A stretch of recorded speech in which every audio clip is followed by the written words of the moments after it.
It's graduation day.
Wow, hello my loves. We are here in New York City in my apartment. I cannot believe it. It has been a very long time since I picked up this vlogging camera, but today we have a little graduation ceremony at Columbia just for my concentration. And I did this last year as well, if you want to check out that vlog here.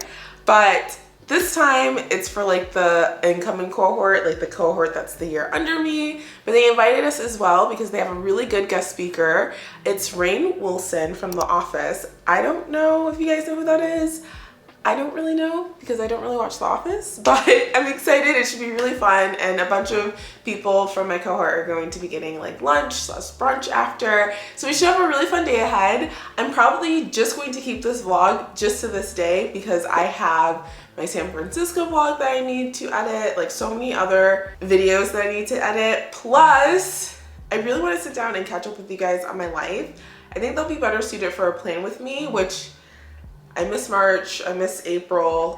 I think I'm gonna miss May too, but maybe we'll do like a really nice huge plan with me for June and just like look at the halfway point of the year. All right, my loves, make sure you subscribe and let's go to Columbia.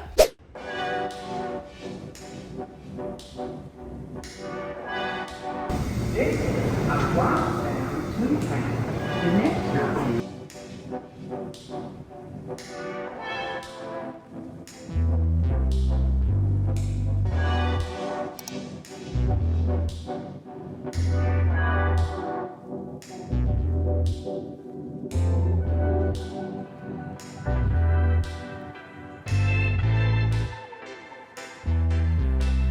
God bless you. We are so proud.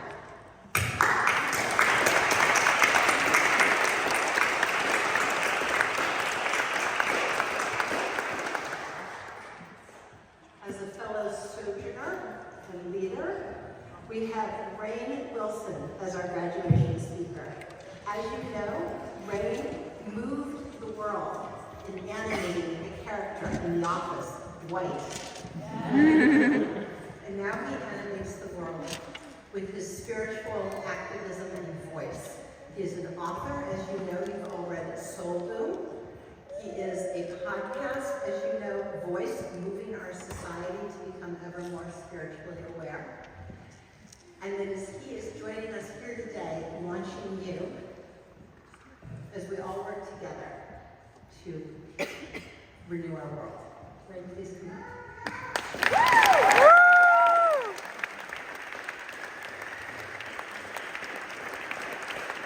Hi, everybody. So nice to see you.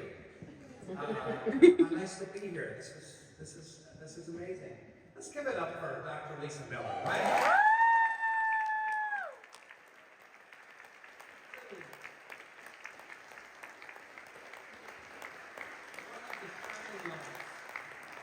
One of the shining lights. She is really an exceptional human being. And in fact, since we're on that topic, I was going to tell the story later. But I'm not a woo-woo guy. I'm going to speak to you very soon about practical uses of spirituality to change the world. We're going to gather some tools and assemble them on our spiritual tool belt and help make the world a better place through safety, through healing, through justice. But I had a woo-woo experience with this old broad over here. So get this, I bring her on for my podcast. Okay, but 2 weeks previously, I'm gonna back it up. I've been in therapy. My therapist also does hypnotherapy. So I'm like, I'm gonna try hypnotherapy, see what happens. It's tapping the rich subconscious to draw on kind of your kind of epic soul wisdom and allowing your subconscious to kind of like guide you to get more in touch with it.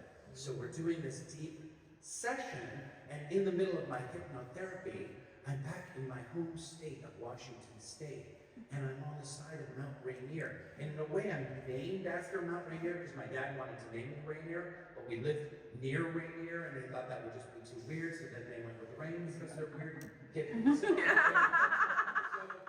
I'm literally sitting on the side of Mount Rainier in my vision of this kind of hypnosis situation. And I'm gazing out over Puget Sound in Seattle, the land of my birth, my homeland. And I'm literally grounded into the mountain.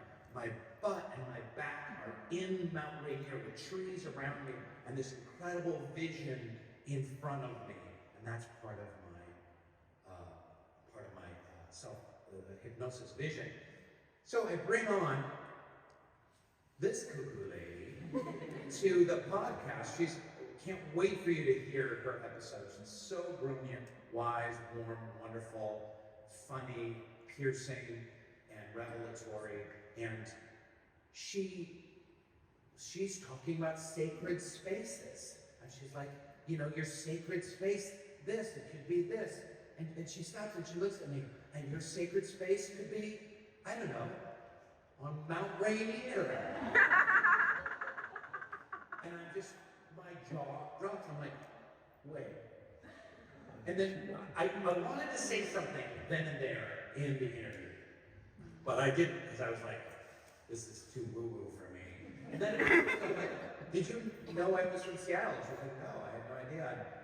I was like, did you know the story of my name, Rain or Rainier? I was like, no, I had no idea. So we had a really beautiful connection on some other level there that I'm really grateful for. But moving ahead, so just tons of gratitude for you.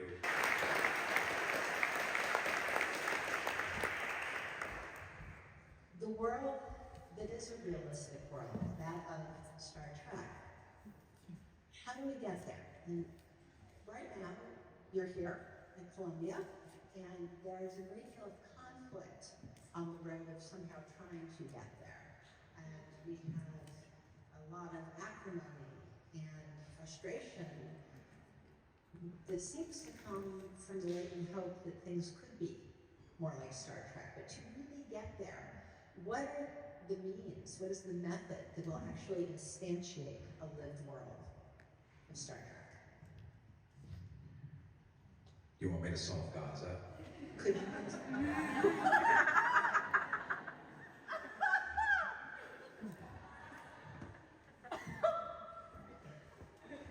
I don't have the answers of what exactly to do, but one of the Soul Boom chapters is 7 Pillars for a Spiritual Revolution. And I have some ideas of some tangible things that we can focus on to help move humanity forward and to build an actual spiritual revolution. One of the subcategories is don't just protest, build something. So protest is incredibly important. It's an important part of democracy. We wouldn't have a civil rights movement if we didn't have protests. I'm gonna say that. All too often, we stop at protest. It's easy to protest. It's easy to send out angry tweets. It's easy to march for a couple of hours. It's even easy to camp out in a courtyard for a couple of days and face arrest. Relatively speaking, you know what's hard? Is building something. Building a coalition. Building grassroots movements. Gathering people of different backgrounds who don't necessarily think exactly like you, to try and create an organization or a movement that can help affect change. That is a that is a difficult task. That's a lifelong task, and that's one that requires an incredible amount of devotion and learning and growth and difficulty, if anyone's ever been a part of something like that. But working at the grassroots, building grassroots coalitions is really where it's at. I think about systems a lot, because one of the points I like to underline is that existing systems are based on the worst aspects of humanity. Backstabbing, one-upsmanship, dog eat dog, every man for himself, competition, contest, every man for himself, don't tread on me. All of these aspects of humanity come from our baser nature. Whereas, in actuality, humanity has best thrived through coalition building, through cooperation, through community, consultation. Those are the tribes that best succeeded, not the most violent tribes. This is kind of an alternative way of looking at history, because we have been brainwashed into thinking that it is through aggressiveness and one-upsmanship and conquest that humanity's history was written. That was a big part of humanity's history, but there's an alternative history that has to do with coalition building and finding precious points of unity. So even in protest, if we're only there to tear down and not to build, then we're ultimately not going to achieve our goals. Who here wants to build?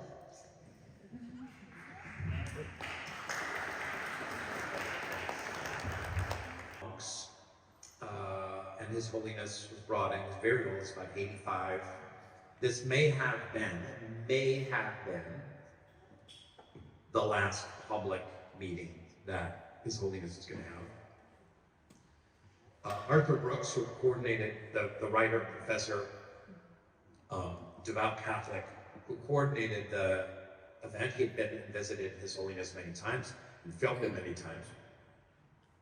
He would ask questions, very specific questions of the Dalai Lama, and the Dalai Lama would only talk about love.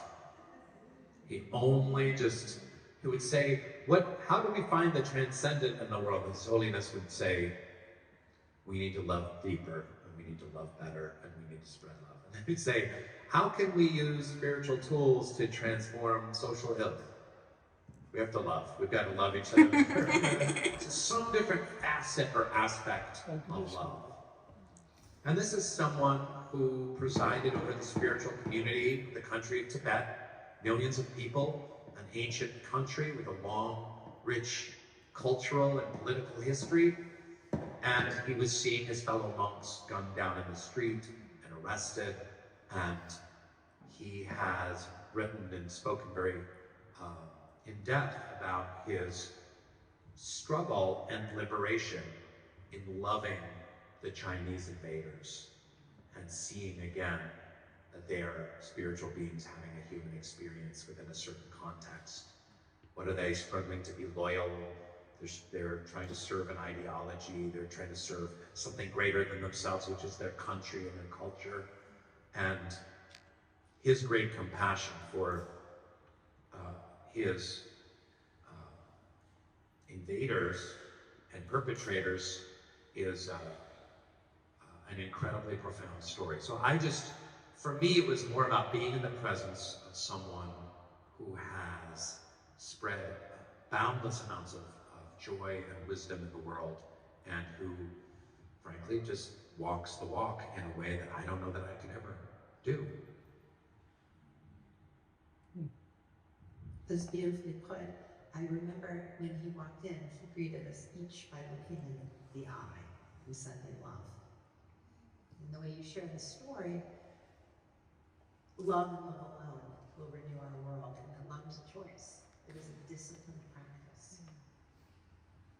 And I want to say too, I was having this conversation with the Fetzer Institute people, and I know that Fetzer is a great supporter of yours and of our podcast for Soul Boom, and I'm very grateful for that institution. And they have been talking about their new mission around love. And it's important to remember, and I think everyone here pretty much knows this, that love is not a feeling in the chest. You talk about it as a choice, but love is also a choice to action. Love is a verb, and it's something that you do. It's not something that you feel necessarily. You can love in service and not feel a whole lot of love in your heart. I wouldn't recommend that path, but love is action and deeds only. Faith without works is dead, and that's motivated by love. Beautiful. Yes, Isabel.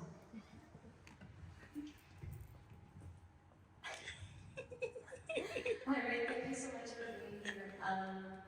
I am curious about the mission of Soul Boom, walking on the spiritual revolution path. And I'm curious what your hope is in creating Soul Boom and how you vision Soul Boom moving forward. Thanks. So, I want to thank Steve Sarowitz, who's here, who has a wonderful media company, Wayfarer Pictures, but also Spring Green Media and Spring Green Films. And Spring Green has a mission to foster spiritual dialogue and storytelling, and they're a supporter of Soul Boom. So thank you very much, Steve, for being here and supporting the cause. It's really quite simple. My generation sucks. And millennials, man. And Gen Z, are given a lot of crap. But here's the thing about Gen Zs. They're open to anything having to do with a kind of totality in change.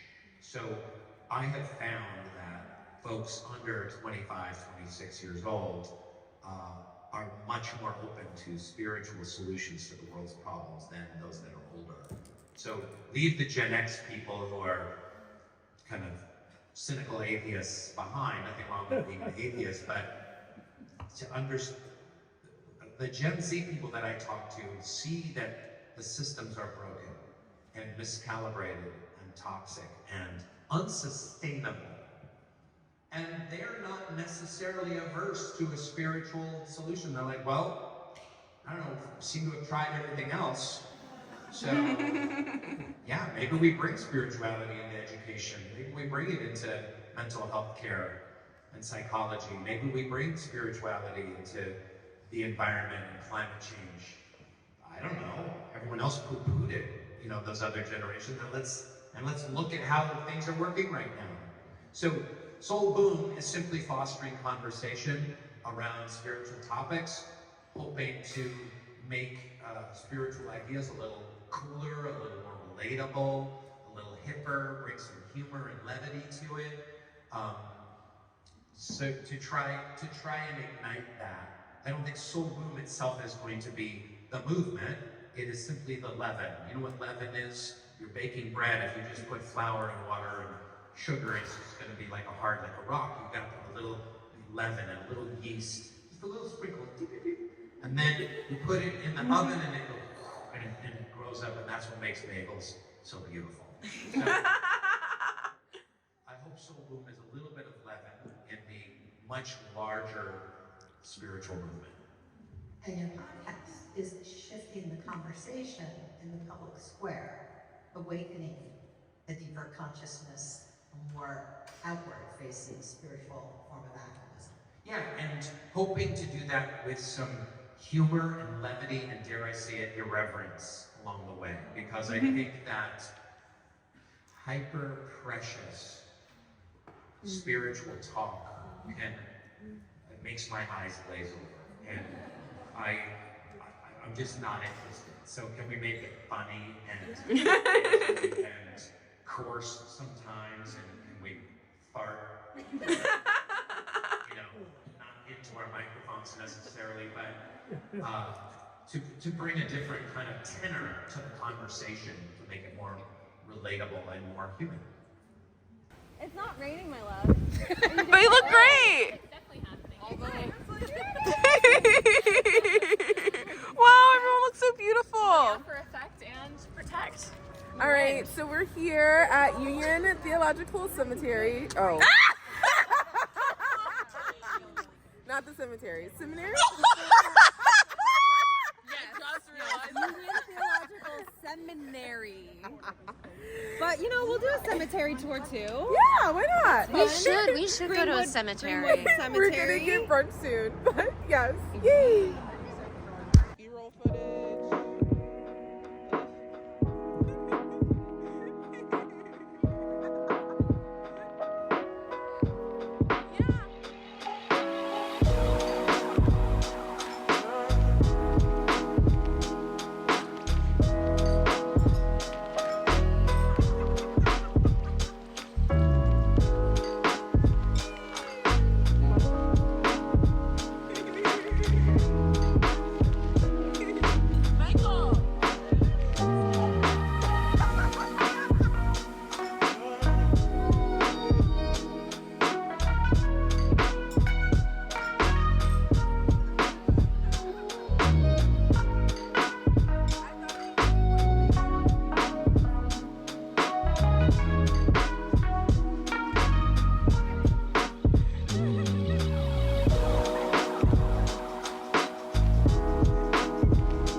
Because we just had the funniest experience.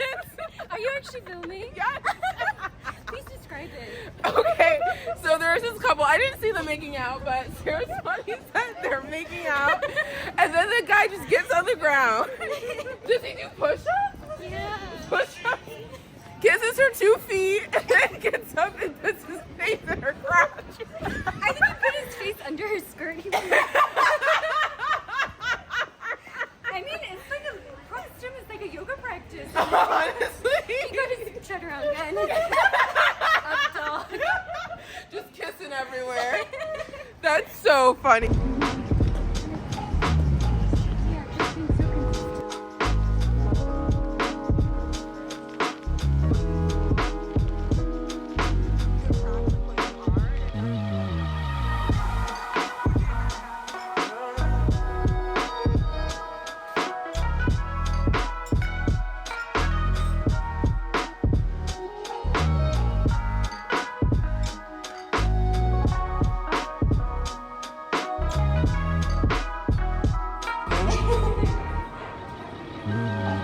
Oh my gosh, they painted this too. Everything is different. Do I even go here? Do I? Oh yeah, I'm gonna send them my photos. I'll tag them. She sent her invite. And my phone just kept blowing up with amazing picture, amazing picture. I have, but it was not like this. It was old and janky. Aww.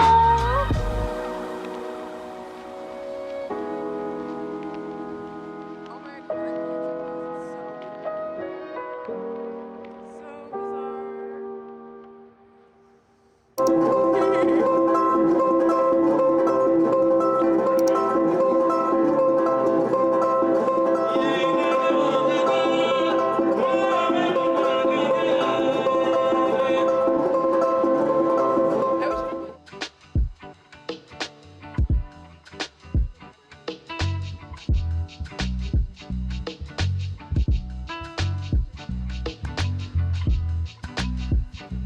so seconds.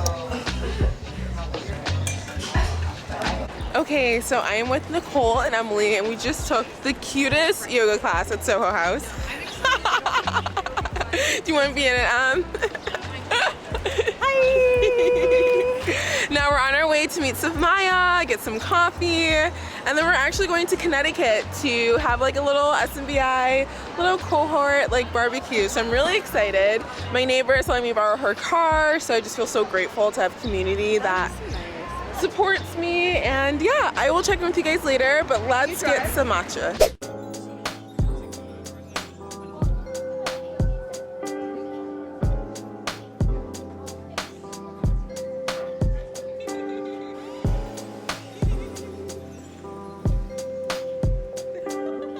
Start off fresh, I love it. What do you have for us, my love? Just a little something that I received yesterday. My very first advance copy. Tell the peoples what you did. I made a Broadway themed tarot deck. Woo! First of its kind. Zoom in on her name. That's Official. Woo! and wait, it's so pretty inside. It just got better. It's like a book. Isn't that pretty? Wow. Literally has never been done before. Wow. Yep. Can you say unique? That's what you are. Wow.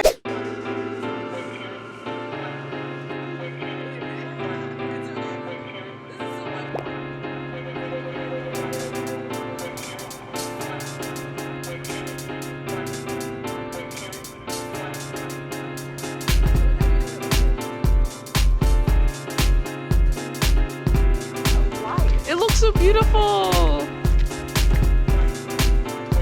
How do you feel, Nicole? I feel so good.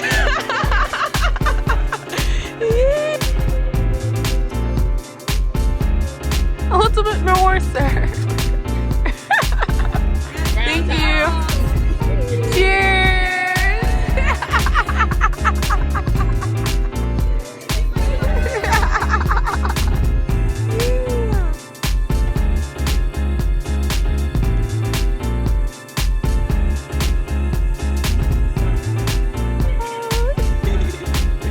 I'm trying to get short.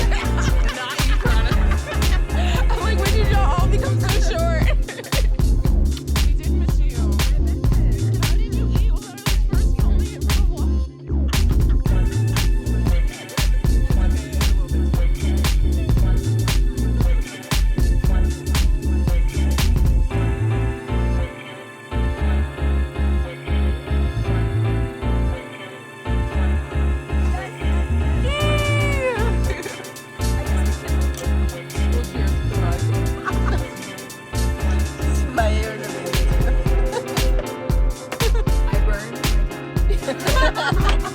I did too, it was hot.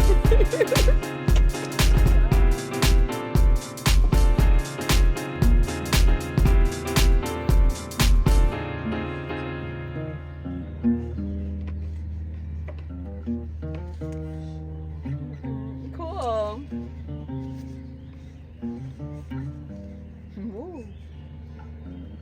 I cannot sing and play this one.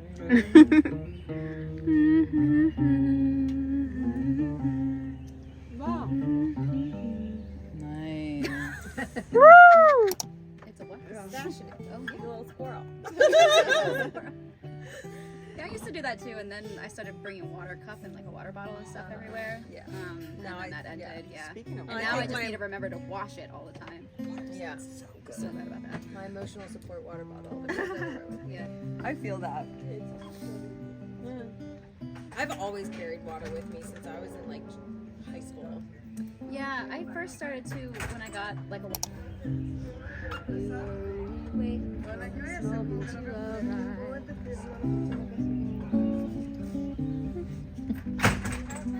I always mess up the verses. Oh God. You know, you're doing so well.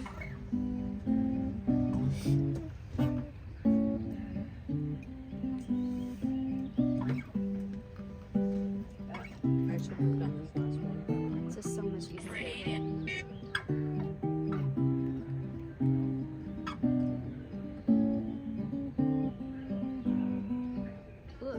Oops. I don't remember how this goes. You can stop that.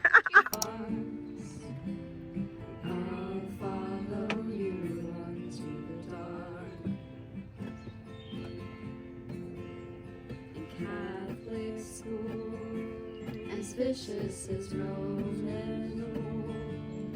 I got my knuckles bruised by my lady in black, and I held my tongue as she told me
graduation day. Yee! You want to be my vlog, Mila?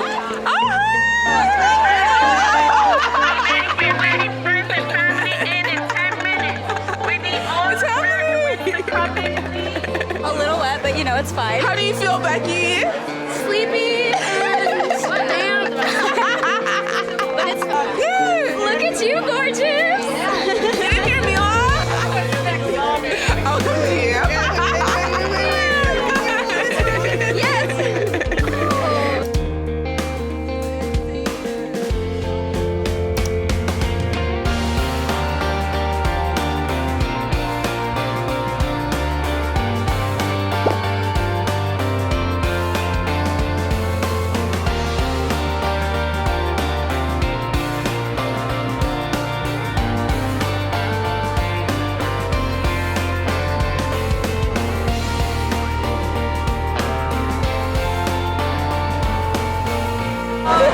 Hi, y'all. It's been a long journey. We did it. Kristen? We did the goddamn thing, honey. And we're so excited. Yeah, we're very excited. I can't believe it's happening!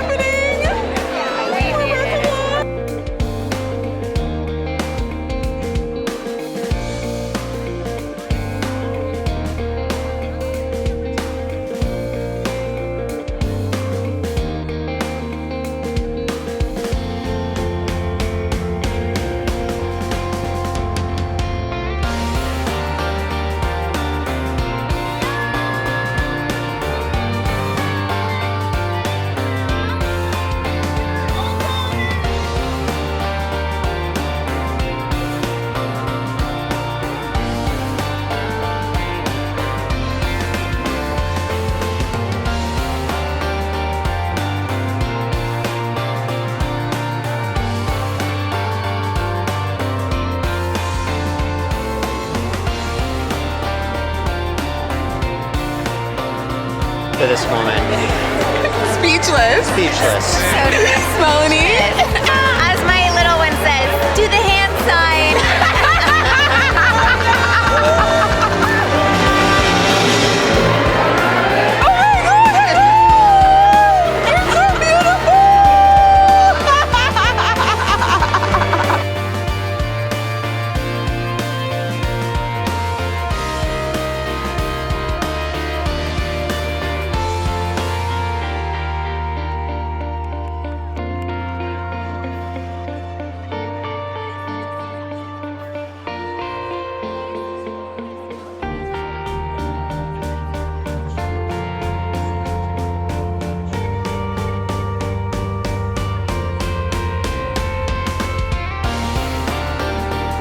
Artists, art administrators, psychologists, counselors, health practitioners, neuroscientists, speech pathologists, and so much more. Together you embody what Teachers College has recognized since its founding over 130 years ago. For individuals to flourish and reach their full potential, we must support their well-being comprehensively, both in and out of school and from birth into old age. This foundational insight, this drive to address the whole of human development, is why Teachers College offers graduate programs not just in education, but also psychology, health, and leadership. It is why TC scholars have always been at the forefront of identifying and meeting emerging societal needs, establishing the nation's first programs in educational psychology, nutrition education, international education, special education, and so many other areas. And is why so many TC graduates have gone on to be leaders in their fields. I am so proud and grateful to be here to celebrate this new class of graduates, who I know will continue to build on and contribute to this great legacy. Now it's my very great pleasure to introduce the President of Teachers College,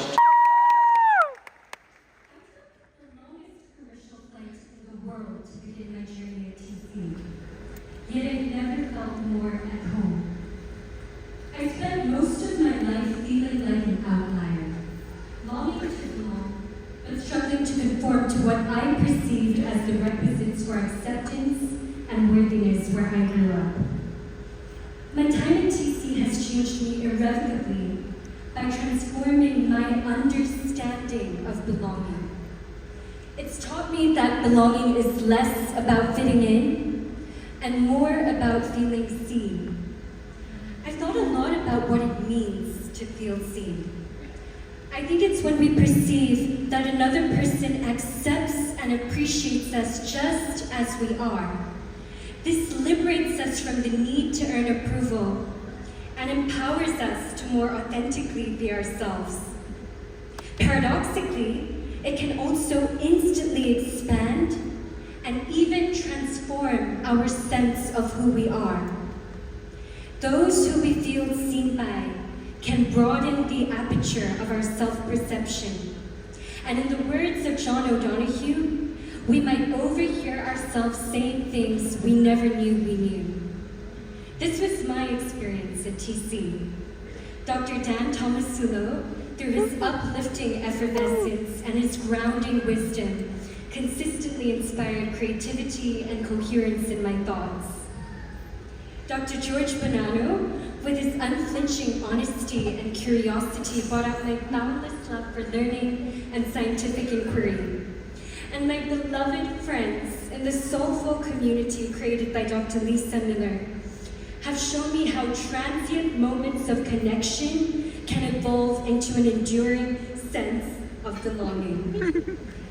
This belonging is not predicated on sameness or conformity, but rather on our earnest efforts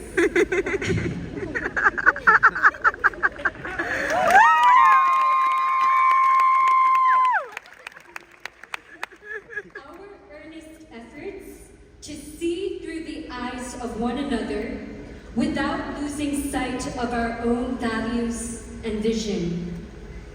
During these tumultuous times, trying to see through the eyes of others, especially when we don't see eye to eye, seems particularly vital. It's also exceedingly difficult. It can be counterintuitive, clumsy, and imperfect. But still, we can try. My time at TC has convinced me that we can make another person feel seen just by trying to see in the way that they see. Through this simple and sincere yearning to know what is it like to be you, we start to see how much of the human experience actually unifies us. While I don't know all of you, I like to think that we share the knowledge of what it means to feel understood, accepted, and loved, even for just a moment, even by just one other person. I venture to suggest that we also share the knowledge of what it feels like to not be seen, to not be understood, to not belong. And I think that all of these contrasting experiences are pivotal in shaping how we show up for ourselves and one another. So on this threshold of new beginnings, I invite you to consider how your experiences of feeling seen and your experiences of not feeling seen have shaped the way that you see. I wholeheartedly believe that we can transform the imprints of all of these experiences into blueprints for building bridges of connection in our world. Even amid the seemingly intractable conflicts of our time, we are equipped to serve as architects of belonging for ourselves and the people around us.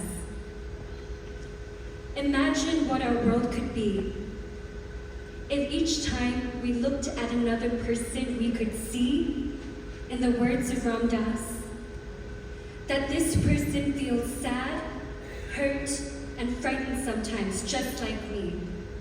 This person wishes to be free from pain and suffering, just like me. This person longs to be loved, just like me. I believe that choosing to see and honor the humanness in one another and within ourselves is an act of compassionate activism and a potent solve for our world of fractured belonging. If each of us sitting here today can try to consistently see just one other person in this way, I really think that the resonance of our actions will ripple outwards and slowly move us towards a more connected and peaceful world. Thank you for listening. Thank you for being you, and congratulations, class of 2024.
Please join me, everyone, in recognizing our graduates.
How do you feel, Mom?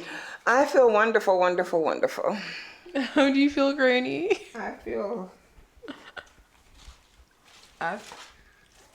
don't feel like taking a picture. How do you feel, Oni? I feel cool. Yeah.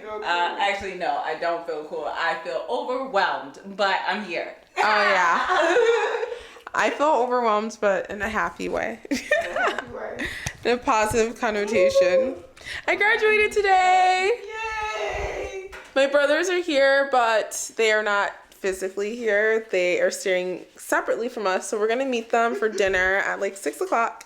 But yeah, this morning was a lot. We woke up at like 5 a.m. and then like ran to the Union Palace Theater, which is all the way up basically in the Bronx. So it was really far. I wake up at 5 every day.